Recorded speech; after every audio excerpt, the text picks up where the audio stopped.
Pipeline visibility, robust visibility of the sales funnel using Salesforce reports and dashboards. That's what we are talking about today on this webinar from the Gary Smith Partnership. I am Gary Smith, and I'm very pleased to say that also on the line is my right-hand man, Ben Affleck-Curry. Ben, are you there? I am here. Hello, everyone. Welcome to the webinar. Hope everyone is doing well. Thanks, Ben. Three things that we are going to cover on the webinar. We're going to talk about pipeline size. How do you measure the size of the pipeline? But not just size, how do you measure the trend in the size of the pipeline as well? How do you measure the trend in both long-term and short-term? We're also going to talk very much about quality. Size isn't everything. We need to know about the quality of the pipeline, particularly in relation to relatively short-term sales forecasts. So, for example, the forecast for this month or the forecast for this quarter. We need to understand not only the size but the quality of that pipeline as well. And the third thing I'll cover is just some ideas about how to use these reports and charts. It's all very well having a robust set of reports and dashboard charts set up, but you also need to use them in the right way. And in fact, no one single chart dominates above everything else. And we'll talk a bit about that, about some of the things that if you put too much emphasis on a certain thing, such as conversion rates, for example, then the adverse impact that can have. So we really talk about how you use a combination of reports to identify the training and the coaching and the management needs in your business. So they're the things that we'll cover. We will also at the end of the webinar show you very explicitly how to go about getting all of these charts and installing them very easily and very quickly in your own Salesforce environment. So I'll show you exactly how to get all of these dashboard charts. So that's what we're going to cover: the size, the quality, some tips about how to use those charts and how to get your hands on them as well. So without further ado, let's cut over to Salesforce. I'm going to demonstrate this primarily in the Classic Edition. Everything that we show works equally well in Lightning. We did a bit of a poll earlier to find out whether people wanted to see it in Classic or Lightning, and the majority said, well, still shows it in the Classic Edition. That's largely what a lot of people are still using, but obviously everything works equally well in Lightning as well. And in fact, if you download the package that I'll show you at the end, it includes both the Classic Edition version of the dashboard charts and the Lightning version as well. So this is a typical dashboard used by many of our customers. And what I'm going to do is just walk down through this dashboard and talk about some of these charts. I'll drill into some individual reports as well. You can see, first of all, that the dashboard has three metrics along the top: the total value of deals we've won so far this year, the total value of all open opportunities, so the total value of the pipeline, and the value of the pipeline due to close this month. Now, bearing in mind, we are, as of now, there's 5 or 6 working days left in January, so we want to have a close look at that pipeline that's due to close this month, and really just in a way that's where the whole quality metrics come in, and in order to get an accurate sales forecast and revenue forecast. So we want to have a look at some of the quality metrics, particularly in the context of deals due to close this month. But before we do that, let's have a broader look at the pipeline, and a good place to start is this chart here in the middle of the screen. Really, this is showing all of the open opportunities by close date. So we're looking at the close date on the bottom of the chart, and the total value of deals due to close in each month, and of course broken down by opportunity stage. Now, one of the first things that jumps out at me when I look at that, let's take January for example. As I say, we've only 5 or 6 working days left in January, and we've got a relatively small amount of the deals that are due to close in January. Only a relatively small amount of that total value is in negotiation stage. We've got a whole chunk in proposal. So we need to work pretty hard if we're going to get some of those deals closed this month. That's almost a classic case of some deals there, I would say, potentially are in danger of slipping to the next month. We've even got some deals in investigation and prospecting. Now, I'm assuming in the context of this webinar, let's assume that our typical sales cycle is 2 months, 3 months, perhaps 2-3 months, and we're selling to B2B. Your sales pipeline might be longer or shorter. Certainly, in some deals it will be, some deals will be shorter. But let's call it 3 months. Now, if I've got deals, open deals due to close in January in prospecting, it probably doesn't matter where I am in the month of January. I'm going to immediately start to be skeptical about some of those deals. Now, we haven't drilled into it. Some of those deals might be with existing customers. There might be renewals or upgrades, but even so, I'd start to be somewhat apprehensive about some of those early stage deals. So we'll have a look at the pipeline for this month in a bit more detail in just 1 second. February looks a bit better. Many more deals in negotiation. I noticed, incidentally, there are deals in the negotiation stage, this sort of purple colour, also for March and April. Is there anything that we can do to bring some of those deals forward? We still got some deals, obviously, in prospecting and investigation. So should we be concerned about moving some of those deals forward, perhaps? I don't really know. Should we have a? You've got to read this in the context of your own business. But again, not a great deal of prospecting. That's maybe where I do want to see some more early stage deals, particularly in some of these later months and so on. I noticed this also on that chart. We've got pipeline going up to August this year. And then there's nothing for September, October, November, and then there's a chunk of deals due to close in December. And you see this sort of thing quite often. A bunch of deals, perhaps some of those deals might be on the 31st of December.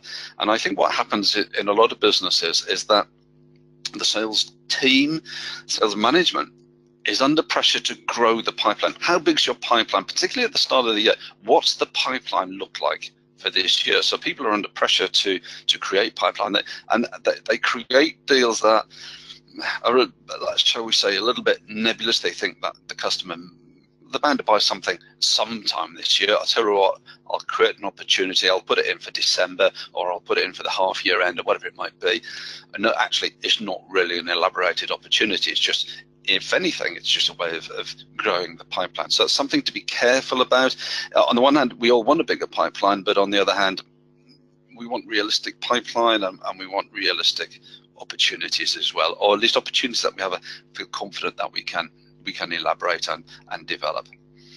I've said we're in the middle of January. We've also got this cheeky chappy here in December.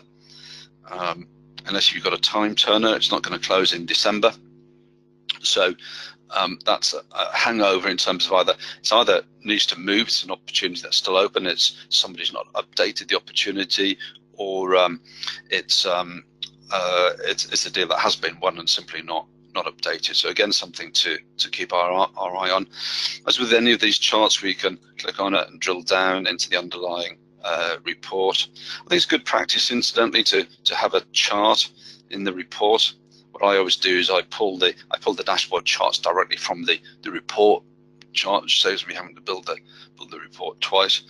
And I always put the chart below the report, because I've come from the chart. Now I want to see the more detailed information. So I always put the report above it. And we could go in there and we could open up some of these individual opportunities and start to have a closer look at them. Let's take another quick look at the pipeline for this month. So we know that this month there's $326,000 due to close. So let's take a look at that. It's a slightly different format now. We can see it by stage. Now, it's all, as I say, it's all due to close this month. And we can start to see who owns that pipeline as well. So who's the first person I'm going to call on the Monday morning? Well, it's probably Dave. In fact, Dave and Len Dave's the biggest culprit of having deals in the prospecting stage that are due to close this month. So again, I might want to drill into some of those and start to have a look at them and see what's going on there. So there's the opportunities there. Gary, I've actually had a question come in. Sure. someone is, we've got someone basically just starting to implement Salesforce into their business, and they've noticed we're using different opportunity stages, not the out-of-the-box ones, you know. So they're just asking for some advice on the best stages to use, in your opinion. In my opinion, you should use the stages that correspond well to your sales cycle and how you conduct sales. As a rule of the out-of-the-box stages on an opportunity in Salesforce. Well, I've been deploying Salesforce since 2003, and I don't think they've changed, certainly in all of that time. They are very sort of Miller-Hyman-esque in their approach, and I actually have never seen anybody use well, I've seen people use the standard values simply because they didn't know how to change them. We tend to use values something like this. So I like to have a value of prospecting, or early stage. That's really a stage that, well, we think there's an opportunity here, but we're not 100% certain, but we're trying to elaborate that opportunity. It gives you a good place to store converted leads. The prospecting stage, we're trying to engage with the customer and qualify it and so on.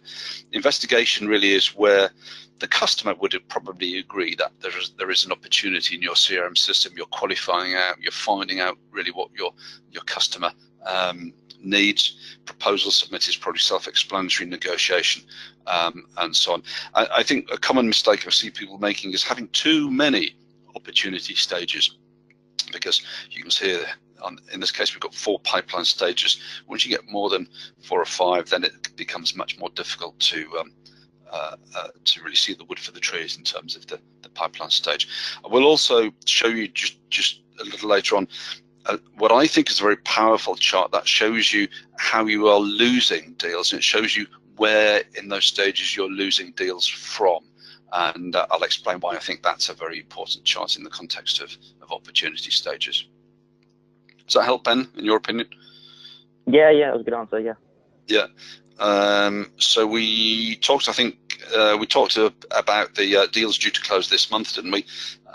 So that tells us about the size of the pipeline. In fact, this chart alongside shows the total pipeline by opportunity owner, and I might want to interrogate that a little bit more and understand why perhaps some people have early stage or late stage opportunities wherever they might be. But we won't dwell on that because there's lots of other charts that I want to cover this afternoon.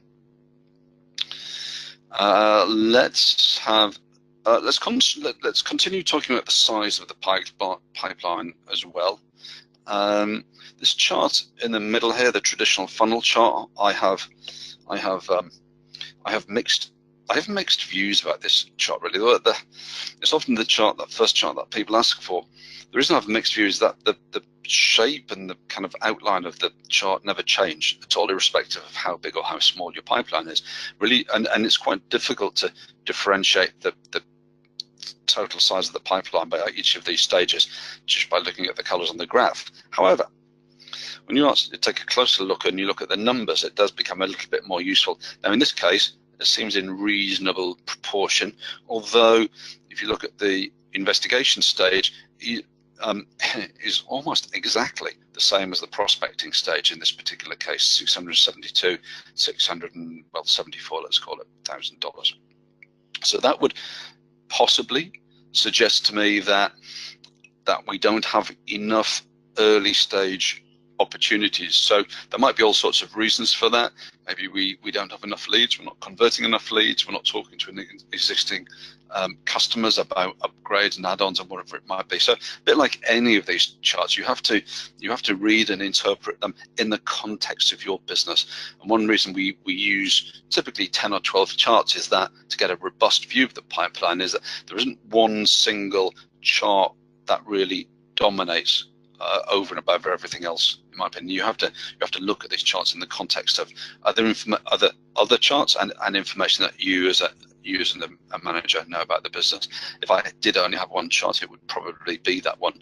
But I think some of these others do have a role to play. I think this is a good chart to look at kind of once a week or a couple of times a month. The information to the right of this chart also talks about the pipeline size, and it shows us the total pipeline by account. So in actual fact, we can see that in this case, Global Media as a customer, they really, their pipeline dwarfs everything else. So it immediately gives us some prioritization about where we can go. If we can only take the chief executive along to meet his counterpart in one business, let's make it the boss of Global Media. Now, don't forget that also, although in this case we're looking at this dashboard from a company perspective, you can create this dashboard for teams, and I would also suggest for individual salespeople as well. So from a company level perspective, Global Media might be the most important company, most important prospect. But once you get down to each individual territory, each region, each sales team, you'll have a different list. But again, it's just a good way of saying where should we be spending our time. And in fact, if I just go down to the underlying report here, you can see that we've there's all the open opportunities. There's the Global Media company. We've got open opportunities in there. So it's not one big opportunity, it's a whole stack of opportunities falling in different months.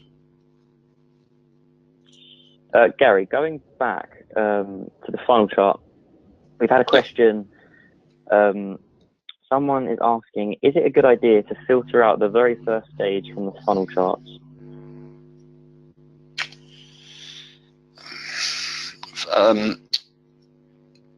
Yes, in some situations. Funnily enough, I would say in this chart, not necessarily, but sometimes what I think is an entirely legitimate thing to do is to say, well, if you've got a stage of prospecting or early, whatever you call it, and it's really those very, very early stage opportunities, we don't even know what you're going to sell, and you don't really have a feel, you know, it's you probably know it's a large, medium, or small opportunity, but you don't really have that much information about it. You've got to store that information somewhere.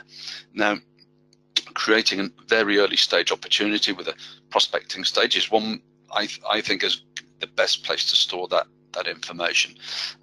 So whether you want to filter it out of this chart, yeah, that would be a legitimate thing to do. You could have a dashboard just for prospecting and a dashboard for investigation or qualification onwards. I think that's a legitimate thing to do.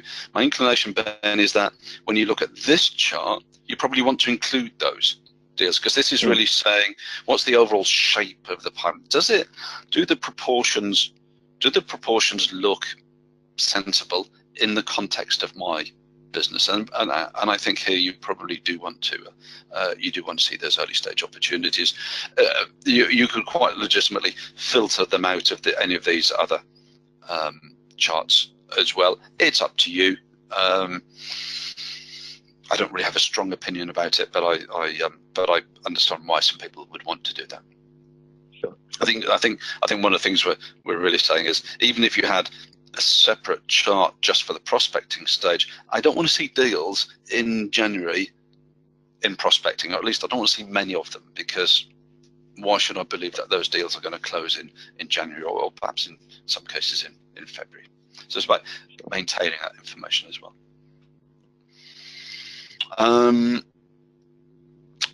If we talk about quality, let's stick with pipeline size just for a moment. So all of these charts tell us about the size of the pipeline right now. What is the total? How much business have we got in the funnel right now? But how has that evolved over time? Well, there are two ways to look at that, and they're really summarized in these two charts here, the long-term and short-term pipeline trend.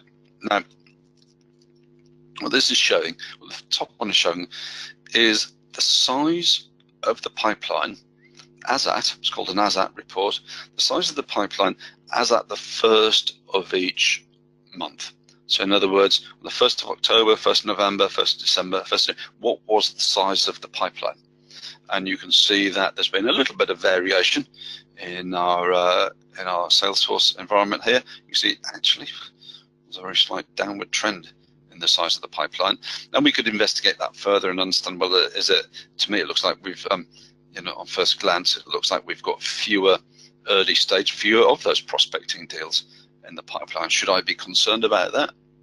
Maybe. Should I really be saying I need to run some campaigns now, some marketing activity now to generate leads and early stage opportunities for 3 or 4 months from now, because am I really building up a bit of a problem for myself? So you can read that chart in the context of that one as well. Should I be doing more now to generate those very early stage opportunities so that I don't have a problem in 3, 4, 5 months from now? So I think that's a very useful chart to tell us, are we moving in the right direction? All other things being equal, if your business is to grow, then your pipeline needs to grow. All other things being equal, quality aside, you want to see an upward trend in that pipeline. The chart underneath is a similar chart, but really looking over a much shorter timescale. Now, just one thing to point out is you do need to be running Enterprise Edition or above to create this chart. It uses a feature called historical trending, which is not available in Professional Edition. So I'll speak a little bit more about that one and explain about how to get your hands on these charts. But what this is showing is the size of the pipeline over, in our case, over the last 5 weeks. Last 4 or 5 weeks, and you can see that there's been a rather strange upward trend, which is accounted for in this case by me updating some opportunities and so on in readiness for this webinar. But you get the idea.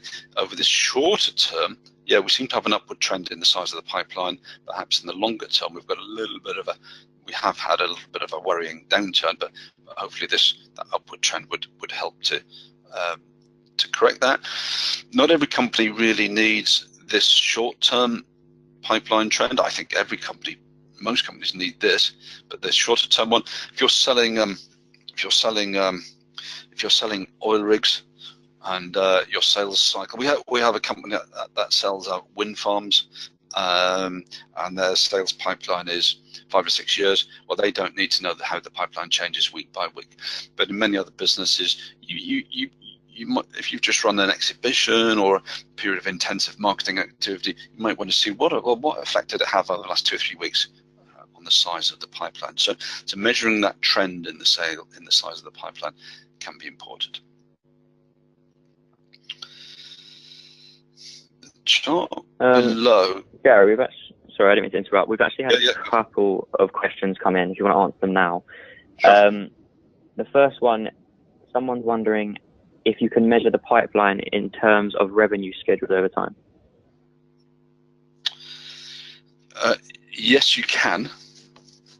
Yes, you can, and there's lots of companies that do that and need to do that, ranging from project businesses like ourselves, where we would have a stream of revenue over time on a project. So how does that look like? But there's lots of other companies as well. If you're in manufacturing, you might have a framework agreement that starts in January, and the customer's going to order 100 units a month. Are going to draw those down within the context of a framework agreement. So you want to track that revenue over time. Obviously, SaaS businesses need to look at that kind of thing as well. There are fundamentally 2 ways to do that. One is to use the standard schedules function. You need to be using products and a standard schedules function. I don't think it's a particularly strong piece of functionality for reasons we could talk about on another time.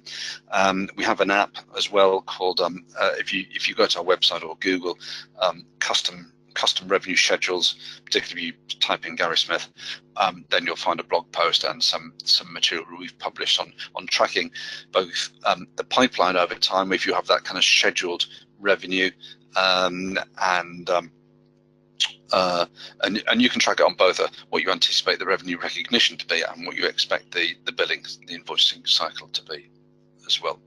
You can be done, yes. Well, I'm just looking at the total opportunity value in all of these charts. Okay. And then there was one more question.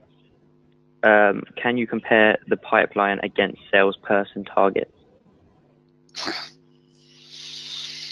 Yes. If that is a subject of interest to you, listen to the webinar we did 2 weeks ago, or go to our website. And we have a blog that talks about the 3 different ways to measure sales performance against target. The chart to the left, that was a good segue in actually, Ben. The chart to the left is the simplest way to do that. So this is really saying this chart is this dashboard is at company level, but you could have a dashboard at team or individual level. And this is really saying our target for this month is $150,000. What have we won so far this month? We've won just short of 100,000, and you can get a very quick and easy visual way to very visual way to see where you are in relation to that target. This chart is looking only at deals that we've won, but it gives you a good indicator of where you are against target. So if you need a simple and straightforward way to measure the pipeline against target, that is a very good way to do it. Simply implement this is a closed won report, just tells us what we've won so far for January, and you use something called a dashboard gauge on top, and you can set yourself within the dashboard, edit the dashboard, and you can set yourself what the values of these value of those parameters should be. That you can also use the forecast tab to do it.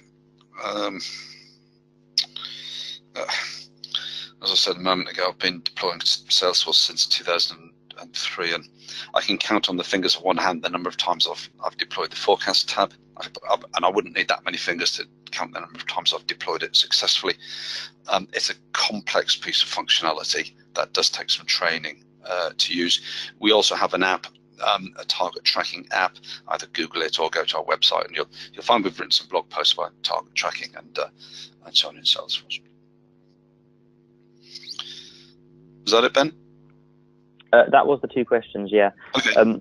So those two apps that you mentioned, the custom product schedules and the target tracker app, I'm going to share links to those in the chat during this webinar. So if anyone does want to get a hold of them easily, just keep an eye on the chat and you can have a look at those when you're ready. Okay, good idea. Before we talk about quality, let's say a few words about expected revenue. People have mixed opinions about this. This is weighted pipeline, if you prefer the time. In this particular chart, we're including closed won and the weighted value of the pipeline. People have mixed opinions about it. I, generally speaking, am a supporter of using weighted revenue because the challenge is that you don't know at the start of the month. You don't know which deals you're going to win and which deals you're going to close, which deals you're going to lose. If you did know that information, you wouldn't bother with the ones that you're going to lose, obviously. So long as you've got a reasonable number of opportunities, I think that the weighted pipeline, particularly if you need to do financial forecasts, I think is a robust way of doing it, because you're providing your probabilities are accurate as well. Then you're taking the amount and you're multiplying it by the probability. So I think the expected revenue chart is a robust way of producing a forecast, and we have quite a few companies that do that. And again, there are more. We could talk at length about how to set the correct probability. Suffice to say, now, do not forget that salespeople, individual opportunity owners, can adjust the probability themselves. You don't have to just assume the default probability that comes with each opportunity stage. And in fact, we have a customer who insists that his sales, one of their default values on one of the stages is 50%, and he says, I kind of get it. I get it that it's 50%, but he insists that everybody puts in either 49 or 51%. I want to know which side of the fence you are on. So, so again, another way to use the probability stage, the probability figure.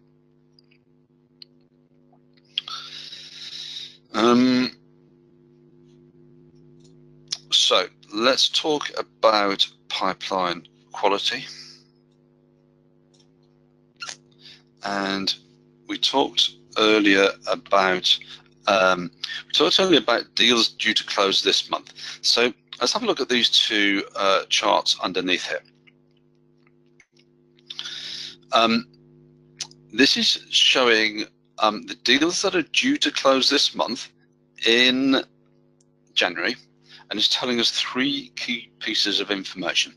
It's telling us the number of days that this opportunity has been open. And we said earlier on that our sales cycle is, let's call it 3 months, 90 days, 100 days, whatever. So how long has each opportunity been open? How many days since the last stage change, and the number of close date month extensions. In other words, the number of times that the opportunity has moved from one month to another. So let's just take a look, for example, at this opportunity here. It's due to close this month. It's in the negotiation stage. That all looks good, but we can see that the deal has been open 100 days. Well, nothing surprising about that. That sounds good to me. It was last updated, the stage was last updated those 70 days ago. So it probably whizzed through the pipeline fairly quickly, the sales cycle fairly quickly. But it's over 2 months since the stage was last updated to negotiation. Should I be concerned about that? I'm not sure. But we can also see that it's moved from 1 month to another 3 times. So, you know, I'm now starting to be, well, just a little bit more skeptical about the credibility of this deal, and I might want to go and have a look at that opportunity and have a look at some of the metrics and so on. Here are the individual metrics on that opportunity. If this was real information, I'd be extremely upset because there's no other details on it. It's not real information, so let's not worry too much. And I realise I've just flicked ahead of that, just bear with me. So it's a way of understanding the quality of the pipeline. How confident can I be that some of these deals really are going to close this month? And so they are 3 important metrics that we use quite a bit. How long has the opportunity been open? And very often you see deals that are due to close and they've been open 200 days, 300 days, and so on. It's 100 days since the stage was last updated. They've maybe slipped 2 or 3 times in the sales cycle already. Now, we all know that deals the close dates do change. That's a fact of life, and absolutely nothing wrong with that. But again, it's a way of easily drawing the eye to those deals that we might want to interrogate a bit further, or deals, if this dashboard is being used by an individual salesperson, deals that we want to self-manage and really say, you know, am I really right to include this deal in my forecast for this month?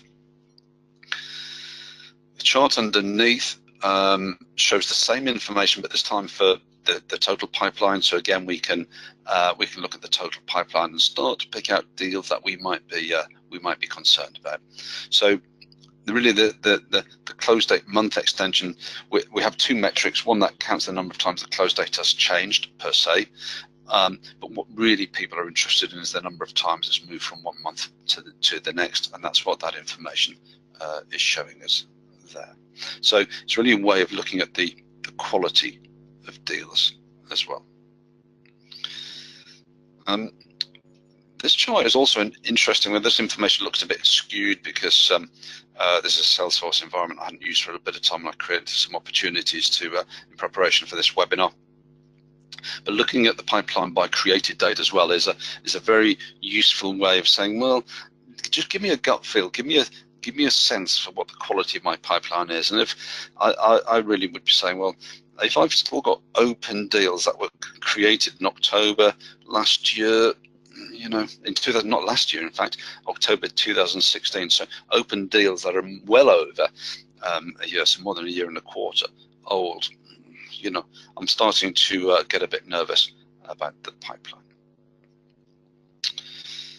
We've had another question come in now, Gary.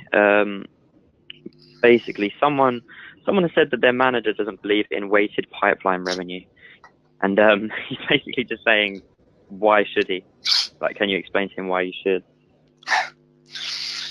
I think that the problem is that when you look at a pipeline, you look at the pipeline for this quarter or for this month, you know, nobody's got a crystal ball. You don't know which deals you're going to win and which deals you are going to lose, because you know, if you did, you'd be a richer man than me. So it's really it's saying, well, statistically, what should I assume is going to happen? If I want to do $100,000 of revenue next month, by looking at the weighted value of the pipeline and deals that I've already won, I can get a feel for whether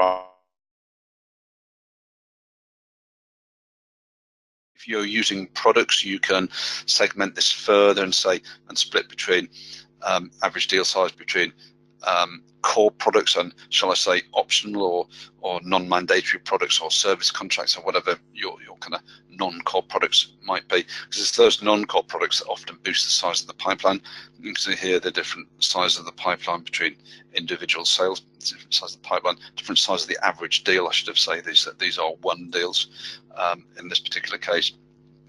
So again, it's a way of understanding. We don't know whether these people operate in the same sort of territory, have access to the same type of customers. We don't know that, but you would know that in the context of your business. So again, it's about not taking one piece of information and applying it. It's about looking about all of those numbers.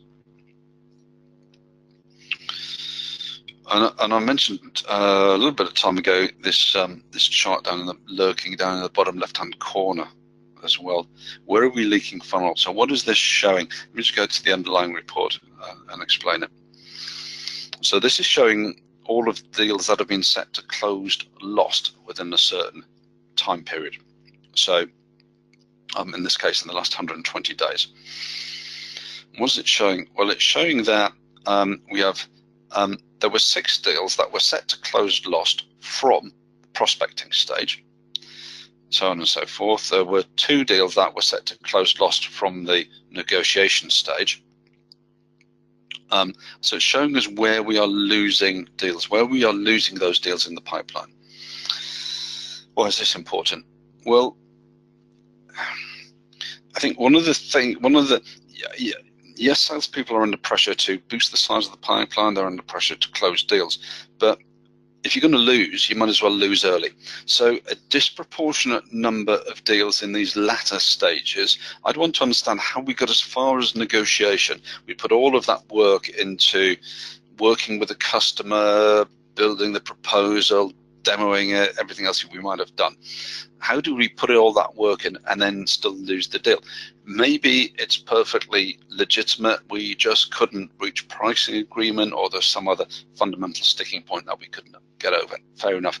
But really what you're looking for is information that says, you know, we're not doing the qualification properly, or we're not investigating deals. We did a piece of work with a customer recently, and the salespeople are under pressure to get the proposal out.